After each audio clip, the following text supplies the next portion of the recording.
A processo con l'accusa di essersi rifiutata di fornire la documentazione relativa ad alcune assunzioni.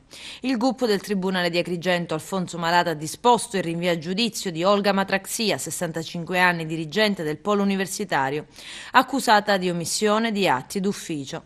La vicenda, che risale al 2012, scaturisce dalla denuncia di un imprenditore che in passato aveva avuto un rapporto di lavoro con l'ente e chiedeva di essere stabilizzato.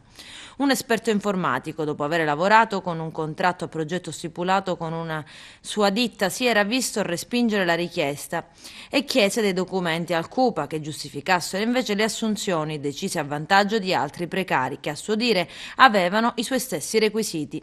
L'ente non rilasciò la documentazione con la motivazione della carenza di interesse da parte del richiedente, che invece presentò una querela. E ieri mattina all'udienza preliminare il PM Emiliana Busto ha insistito per la richiesta di rinvio a giudizio e si è associato l'avvocato Salvatore Pennica, che assiste l'imprenditore autore della denuncia in qualità di parte civile. Il difensore dell'imputato, l'avvocato Daniela Posante, ha invece chiesto di non doversi procedere, aggiungendo che non si tratta di una fattispecie che rientra fra le condotte omissive.